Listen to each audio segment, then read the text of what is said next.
میرے داماد کی جاب ختم ہوئی تو میری بیٹی اسے لے کر ہمارے گھر آ گئی اور بولی، ابا جان جب تک میرے شوہر کی جاب نہیں لگتی ہم یہیں رہیں گے۔ میں نے بیٹی اور داماد کو رہنے کے لیے ایک کمرہ دے دیا، مگر اب مجھے ہر وقت ڈر لگا رہتا کیونکہ میری 3 بیٹیاں کنواری تھیں اور میرا داماد ہر وقت انہیں بری نظر سے دیکھتا۔ جب سے بیٹی اور داماد آئے تھے میری بیوی بیمار رہنے لگی تھی۔ میں بیوی کے سامنے جاتا تو وہ میرے سامنے ہاتھ جوڑ دیتی مگر منہ سے کچھ نہیں بول پاتی۔ میں اس کا علاج کروا کے تھک چکا تھا مگر وہ ٹھیک ہونے کا نام ہی نہیں لے رہی تھی۔ ایک روز میں جلدی گھر آ گیا تو سامنے کا منظر دیکھ کر میرا دل پھٹ گیا کیونکہ میری تینوں بیٹیاں۔ میرا نام لیاقت حسین ہے۔ میں رات کے 10 بجے اپنے کام سے گھر آ رہا تھا جب مجھے اپنی گلی کے حاجی صاحب کے گھر کے باہر ایک عورت روتے ہوئے دکھائی دی۔ وہ حاجی صاحب کے گھر کا دروازہ بجا رہی تھی اور دروازہ کھلنے کا نام ہی نہیں لے رہا تھا۔ میں حیران تھا کہ رات کے اس پہر یہ عورت کیوں حاجی صاحب کا دروازہ پیٹ رہی ہے، اور حاجی صاحب تو بہت نیک انسان تھے، انہوں نے ابھی تک دروازہ کیوں نہیں کھولا تھا۔ مجھے یہ بات کچھ عجیب لگی اور میں کچھ دیر کے لیے وہیں رک گیا۔ وہ عورت مسلسل روئی جا رہی تھی۔ میں نے سوچا پتہ نہیں یہ کس مصیبت میں ہے، دروازہ کھل جائے گا تو میں اپنے گھر کی طرف روانہ ہو جاؤں گا، مگر گھر کے اندر سے کوئی جواب نہیں دے رہا تھا۔ جب میں نے اس عورت کو غور سے دیکھا تو حیران رہ گیا کیونکہ یہ تو حاجی صاحب کی بہو تھی اور اس کے شوہر کو فوت ہوئے ابھی کچھ ہی عرصہ گزرا تھا۔ تب سے وہ ان کے گھر میں ہی رہ رہی تھی۔ سننے میں آیا تھا کہ حاجی صاحب کی فیملی کا رویہ اپنے بہو کے ساتھ انتہائی برا تھا۔ جوانی میں ہی اس کا خاوند فوت ہو گیا اور اب سسرال والے بھی اس پر ظلم ڈھا رہے ہیں، حالانکہ انہیں تو اس کے غم میں برابر کا شریک ہونا چاہیے اور اس کے غم کو سمجھنا چاہیے، لیکن یہ نہ جانے کیوں آج کل کے لوگوں کے دل اتنے پتھر ہو گئے ہیں۔ حالانکہ حاجی صاحب کی اپنی بھی بیٹیاں تھیں پھر بھی انہیں رحم نہیں آیا تھا۔ میں اس سے تھوڑے فاصلے پر ہٹ کر کھڑا ہو گیا تو وہ بھی زمین سے آہستہ سے اٹھ کر کہنے لگی، آپ ہی ان سے درخواست کریں کہ یہ لوگ دروازہ کھول دیں، ان لوگوں نے مجھے گھر سے نکال دیا ہے، میرے تو ماں باپ بھی نہیں ہیں کہ میں ان کے پاس چلی جاؤں۔ وہ بے بسی کی انتہا پر مجھ سے التجا کر رہی تھی۔ جب میں نے حاجی صاحب کو فون کیا تو تھوڑی دیر بعد حاجی صاحب نے کال اٹھا لی۔ میں نے ان سے کہا کہ مجھے آپ سے ملنا ہے، میں آپ کے گیٹ پر کھڑا ہوں۔ تو حاجی صاحب نے کچھ دیر سوچنے کے بعد جواب دیا کہ بھائی میں تو گھر پر نہیں ہوں، شہر سے باہر آیا ہوں۔ میں ان کے لہجے سے سمجھ گیا کہ وہ مجھ سے ملنا نہیں چاہتے، تو میں نے ان سے کہا کہ میں ابھی آپ کے گھر کے پاس سے گزر رہا ہوں اور آپ کی بہو گیٹ پر کھڑی رو رہی ہے۔ آپ تو جانتے ہیں آج کے حالات کیسے چل رہے ہیں، بہتر ہوگا کہ آپ اسے اندر لے جائیں، آپ لوگوں کے جو بھی معاملات ہیں انہیں بیٹھ کر سلجھا لیں۔ تب حاجی صاحب فوراً ہتھے سے اکھڑ گئے اور بولے، آپ کو ہمارے معاملات میں بولنے کی ضرورت نہیں ہے، وہ باہر کھڑی ہے تو اپنے کرتوتوں کی وجہ سے کھڑی ہے۔ میں ان کے لب و لہجے پر پریشان سا ہو گیا کہ یہ شخص جو خود بیٹیوں والا ہے کیسے کسی کی بیٹی پہ اتنا ظلم کر سکتا ہے کہ جس کے سر پر ماں باپ کا سایہ بھی نہیں ہے۔ میں مزید ان سے درخواست کرنے والے انداز میں کچھ کہنا چاہتا تھا کہ انہوں نے میری بات کاٹتے ہوئے فوراً کال بند کر دی۔ میں جان گیا کہ وہ مجھ سے مزید اس موضوع پر بات نہیں کرنا چاہتے۔ میں نے جب موبائل سے نظر ہٹا کر اس کی طرف دیکھا تو وہ بڑی امید بھری نظروں سے میری طرف دیکھ رہی تھی۔ میں نے کہا، دراصل وہ گھر پر نہیں ہے۔ وہ بولی، جھوٹ بولتے ہیں، وہ حاجی صاحب گھر پر ہی ہے۔ جس وقت یہ سب گھر والے مجھے باہر نکال رہے تھے تو وہ وہیں موجود تھے، حالانکہ انہوں نے میرے باپ کو زبان دی تھی کہ وہ میرا خیال اپنی بیٹیوں کی طرح ہی رکھیں گے۔ میں نے اس کے سر پر ہاتھ رکھتے ہوئے کہا، تم پریشان نہ ہو، مجھے یہ بتاؤ کہ تمہارا کوئی بھائی یا کوئی رشتہ دار اس شہر میں رہتا ہے تو میں تمہیں وہاں چھوڑ آتا ہوں۔ تب وہ بے بسی سے میری طرف دیکھنے لگی۔ نہ تو میرا کوئی بہن بھائی ہے اور نہ ہی میں کسی رشتہ دار کو جانتی ہوں۔ میری شادی ہوتے ہی امی ابا کی ڈیتھ ہو گئی تھی، بس اب میں بھری دنیا میں اکیلی ہوں۔ وہ پھر سے اپنے آنسو ضبط کرتے ہوئے رو پڑی۔ میرا دل بھی دکھ سے بھر گیا۔ آپ مجھے کسی یتیم خانے چھوڑ آئے، میں راستہ نہیں جانتی، ورنہ میں خود چلی جاتی، میں آپ کو تکلیف نہیں دیتی۔ اس کی یہ بات سن کر میرا دل رونے لگا اور ایک دم دل میں خیال آیا کہ اللہ کسی کو اتنا بھی تنہا نہ کرے۔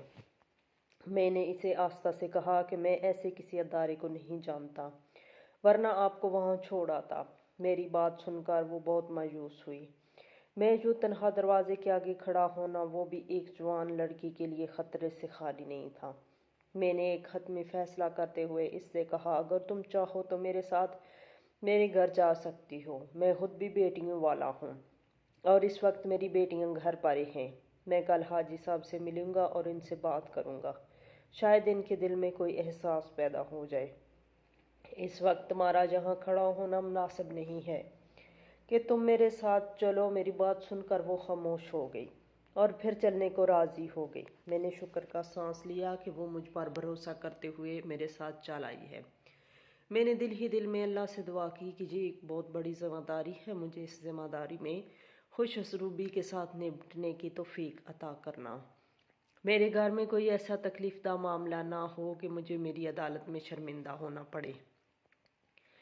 دل ہی دل میں دعا کرتا ہوا اپنے گھر پہنچا اور دروازے پر دستک دینے لگا۔ تب میرے داماد نے دروازہ کھولا، مگر اسے دیکھ کر میرا منہ میں کڑواہٹ سے گل گئی۔ لیکن میں خاموشی سے اندر داخل ہوا۔ لیکن جو ہی حاجی صاحب کی بہو، جس کا نام صبا تھا، میرا داماد ایک دم اس کے سامنے آ کھڑا ہوا۔ مجھے اس کی یہ حرکت بہت بری لگی۔ تب میں نے اس کا بازو سے پکڑ کر ایک طرف کیا اور جھنجھلاتے ہوئے بولا، یہ کون ہے؟ مجھے اس کا یہ سوال بہت ہی برا لگا تھا۔ اس کا حق نہیں بنتا تھا کہ وہ مجھ سے اس طرح کے سوال و جواب کرتا، لیکن ظاہر ہے وہ میرا داماد تھا۔ اگر اسے سخت بات کرتا تو ہو سکتا ہے وہ میری بیٹی کو تنگ کرے، اس لیے میں اکثر زبان کا مظاہرہ کرتا رہتا تھا۔ میں نے دروازہ بند کیا اور اسے لے کر بیٹیوں کے روم کی طرف بڑھا۔ میرا داماد بھی میرے پیچھے پیچھے آنے لگا۔ ارے انکل، بتائیں نا، یہ کس کو لے کر آئے ہیں؟ کون ہے یہ محترمہ؟ اس کی کوشش یہ تھی کہ کسی طرح وہ صبا کا چہرہ دیکھ لے، حالانکہ اس نے اپنے چہرے کو چھپا رکھا تھا۔ میں نے اس کی بات کو اگنور کیا اور صبا کو لے کر اپنی بیٹیوں کے پاس گیا تو وہ سب اسے دیکھ کر حیران رہ گئی۔ میں نے انہیں بتایا کہ یہ سامنے والے حاجی صاحب کی بہو ہے، اس کی اپنے ہی کمرے میں سونے کی جگہ بناؤ اور کھانے کا پوچھو۔ میں جو ہی باہر نکلا تو میری بیٹیاں بھی میرے ساتھ ہی باہر آ گئی اور سرگوشی میں بولی کہ ابا جی، یہ کس کو اٹھا کر لے آئے؟ ہم کیوں اس کا خیال رکھیں؟ لہجہ دیکھا تو کہا کہ دراصل اس کے والدین فوت ہو گئے ہیں۔ میں خود بھی بیٹیوں والا ہوں، لہٰذا یہ چیز انتہائی تکلیف دے رہی تھی اور میں اسے گھر لے آیا۔ لیکن ابا جی، کیا ضرورت تھی اس کو گھر لانے کی؟ ان کی بہو ہے، وہ چاہے اس کے ساتھ جو کرے۔ بیٹی محلے دار ہونے کے ناطے کچھ فرض ہمارا بھی بنتا ہے کہ اگر محلے میں کوئی تکلیف میں ہو تو ہم اس کا ساتھ دیں۔ میرا داماد انتہائی دلچسپی سے بولا تو میں اسے گھور کر دیکھا اور کہا، یہ بیوہ عورت ہے، اس کا خاوند کچھ عرصے پہلے ہی فوت ہو گیا تھا۔ پھر میں نے اپنی بیٹیوں کی طرف مڑا اور ان سے کہا کہ جب تک یہ ادھر ہیں کوشش کرنا اسے کوئی تکلیف نہ ہو۔ مہمان اللہ کی رحمت ہوتے ہیں، اور خاص طور پر ایسا مہمان جو انتہائی تکلیف دہ حالت میں آپ کے دروازے پر آیا ہو۔ میری بیٹیاں میری بات سمجھی تھی یا نہیں، لیکن انہوں نے مزید مجھ سے کوئی سوال نہیں کیا۔ لیکن میرا داماد بہت کچھ جاننے کے لیے ابھی منہ کھولنا ہی چاہ رہا تھا کہ میں نے ہاتھ کے اشارے سے اسے روک دیا اور خود کمرے میں چلا گیا۔ کچھ دیر بعد میں یہ دیکھنے کے لیے اپنے کمرے سے نکلا کہ کسی نے اسے کھانا بھی دیا ہے یا نہیں۔ تب میں کچن میں آیا جہاں میرا داماد گرم گرم روٹی مزے لے کر کھا رہا تھا۔ اسے دیکھ کر میرا پارا ہائی ہونے لگا، نہ کام کا نہ کاج کا، بس دشمن اناج کا۔ میں نے بیٹی سے پوچھا کہ تم نے صبا کو کھانا دیا ہے؟ تب میری شادی شدہ بیٹی سعدیہ کہنے لگی، ابا جان، میں اسے خود جا کر کھانا دے کر آتی ہوں، آپ پریشان نہ ہوں۔ میں نے جلتی نگاہ اپنے داماد پر ڈالی اور کچن سے باہر آ گیا۔ مجھے رہ رہ کر اپنے داماد پر غصہ آنے لگا، جو میرے گھر کے ہر معاملے میں ایسے بولتا تھا جیسے گھر کا یہ سربراہ ہو۔ وہ کوئی کام کاج نہیں کرتا تھا، سارا دن گھر میں بیٹھا رہتا تھا۔ میں صرف اس لیے برداشت کر رہا تھا کہ وہ میری بیٹی کی پسند تھا اور میری بیٹی نے اس سے پسند کی شادی کی تھی، حالانکہ میں اس رشتے کے حق میں نہیں تھا۔ لیکن مجھے یہ شادی اس لیے بھی کرنی پڑی کہ ان دنوں میری بیوی بہت بیمار تھی اور ڈاکٹر نے کہا تھا کہ میں اسے کوئی دکھ نہ دوں۔ اسے کینسر ہے اور وہ چند دنوں کی مہمان ہے اور وہ چاہتی تھی کہ کس طرح میری چاروں بیٹیوں کی شادی ہو جائے۔ میرا بیٹا تو کوئی ہے نہیں۔ تب میری بیوی مجھے سمجھاتی کہ میری بیٹی سعدیہ نے جو لڑکا اپنے لیے پسند کیا ہے وہ بہت اچھا ہے، آپ اس کی شادی کر دیں، وہ آپ کے بیٹے کی کمی پوری کر دے گا۔ جبکہ مجھے وہ ایک آنکھ نہیں بھایا تھا۔ پہلی ملاقات میں ہی میں نے اپنی بیوی کو اس کے بارے میں بتا دیا کہ یہ صرف باتوں کا کھلاڑی ہے، مجھے اس میں کوئی خوبی نظر نہیں آ رہی، اور وہ معمولی سی جاب کرتا تھا۔ تب میری بیوی جو کہ کینسر کی آخری سٹیج پر تھی میری بات سن کر رونے لگی۔ آپ کو تو اس میں کوئی خوبی نظر نہیں آ رہی، لیکن سعدیہ وہ اسے پسند کرتی ہے، زندگی اس نے گزارنی ہے۔ لیکن سعدیہ کی ماں، زندگی گزارنے کے لیے کچھ عوامل کا ہونا ضروری ہے۔ یہ ایک معمولی سا لڑکا ہے اور اپنے گھر کا سب سے بڑا بیٹا ہے، لیکن میں نے اس میں کوئی ذمہ داری محسوس نہیں کی۔ یہ سعدیہ سے شادی اسی چکر میں کر رہا ہے کہ ہمارے پاس جو تھوڑی بہت جائیداد اور دکانیں ہیں، یہ بعد میں ہماری سب دکانوں پر قبضہ کر لے گا۔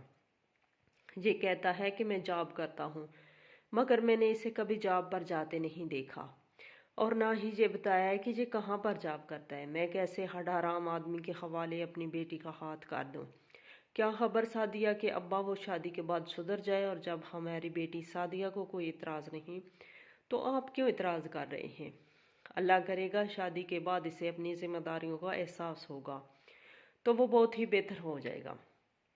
میں اپنی بیوی کی بات سن کر خاموش ہو گیا، کیونکہ میں اس کے ساتھ بحث نہیں کرنا چاہتا تھا۔ دوسری طرف میری بیٹی بھی اس لڑکے کو پسند کرتی تھی، لیکن شادی کے 1 مہینے بعد میری بیوی فوت ہو گئی، اور پھر میری بیٹی سعدیہ اپنے شوہر سلیم کو لے کر ہمارے گھر چلی آئی اور مجھے کہا کہ ابا جان میرے شوہر کی جاب ختم ہو گئی ہے، جب تک جاب نہیں لگتی ہم یہیں رہیں گے۔ پھر اس نے یہاں پر ہی رہنا شروع کر دیا تھا۔ میں اس صورتحال سے کچھ زیادہ خوش نہیں تھا۔ اسے میرے پاس رہتے ہوئے تقریباً 3 ماہ ہو گئے تھے۔ سعدیہ کے بعد میری 3 بیٹیاں اوپر تلے جوان تھیں، اور سلیم کا گھر داماد کے طور پر ہر وقت گھر میں رہنا مجھے ہر وقت کھٹکھٹا رہتا۔ وہ غیر ضروری طور پر میری بیٹیوں کے ساتھ فری تھا، اور یہ چیز مجھے سخت ناپسند تھی۔ میں کئی بار اپنی بیٹیوں کو سمجھا چکا تھا کہ بہنوئی سے فاصلے میں رہیں۔ میں خود اپنے کپڑے کی دکان چلاتا تھا۔ میں نے کئی بار اپنے داماد کو اپنے ساتھ کام کرنے کا کہا، لیکن اس کی سستی اسے کام نہ کرنے دیتی۔ میں بھی زیادہ اصرار اپنی بیٹی کی وجہ سے نہ کرتا کہ کہیں وہ خفا ہی نہ ہو جائے، لیکن مجھے اس کا یوں گھر پر پڑے رہنا اور گھر کے ہر معاملے میں ٹانگ اڑانا اور میری غیر شادی شدہ بیٹیوں کے ساتھ ہنسی مذاق کرنا میری راتوں کی نیندیں حرام کر رہا تھا۔ اب تو مجھے صبا کی بھی فکر ہونے لگی۔ جس طرح سے وہ صبا کو گھور گھور کر دیکھ رہا تھا، وہ مجھے کسی خطرے کے الارم سے کم نہیں لگا۔ اگر خدا نخواستہ اس کے ساتھ کچھ برا ہو گیا میرے گھر میں آئی ہے، یا اللہ تو رحم کرنا، میں دل ہی دل میں دعائیں کرتا رہتا۔ اس دوران میں نے حاجی صاحب سے ملنے کی کوشش کی اور ان سے ان کی بہو کے معاملات کو حل کرنے کی استدعا کی۔ انہوں نے کہا کہ ہماری طرف سے یہ لڑکی مر گئی ہے، جب بیٹا ہی نہیں رہا تو ہم اسے رکھ کر کیا کریں گے؟ ہماری طرف سے جدھر جاتی ہے جائے۔ انہوں نے 2 ٹوک بات کر کے میری بولتی ہی بند کر دی۔ اب مجھے سمجھ نہیں آ رہی تھی کہ میں اس کا کیا کروں۔ اس کو اگر کسی یتیم خانے میں لے کر جاتا ہوں تو وہاں کے حالات بھی نوجوان لڑکیوں کے حوالے سے کچھ اچھے سننے کو نہیں مل رہے تھے۔ خیر پھر میں نے یہ معاملہ اللہ پر چھوڑ دیا۔ صبا کو ہمارے گھر رہتے ہوئے تقریباً 1 ماہ ہو گیا تھا۔ ایک دن میں دوپہر کھانے کے لیے گھر آیا تو مجھے کچن میں صبا کی ڈری سہمی آواز سننے کو ملی۔ وہ بار بار میرے داماد کو ہاتھ چھوڑنے کا کہہ رہی تھی۔ یہ سن کر میرے تن بدن میں آگ لگ گئی، اور میں فوراً کچن میں گیا تو سامنے کا منظر دیکھ کر ہی میرے اوزان خطا ہو گئے۔ میں نے ایک زوردار تھپڑ اپنے داماد کو کھینچ مارا۔ صبا مجھے دیکھتے ہی میرے پیچھے کھڑی ہو گئی اور روتے ہوئے کہنے لگی کہ یہ مجھ سے گندی گندی باتیں کر رہے تھے۔ جب میں نے منع کیا تو انہوں نے میرا ہاتھ پکڑ لیا۔ وہ بیچاری بلک بلک کر روتے ہوئے مجھے بتا رہی تھی۔ مجھے ایسا لگا کہ جیسے میں زمین میں دھنس رہا ہوں۔ میں نے کہرآلود نظروں سے اپنے داماد کو دیکھا اور غصے سے دھاڑتے ہوئے اس سے کہا کہ تمہیں شرم نہیں آتی؟ تم ایک شادی شدہ انسان ہو، کیسے میرے گھر میں رہ کر یہ گندے کام کر سکتے ہو؟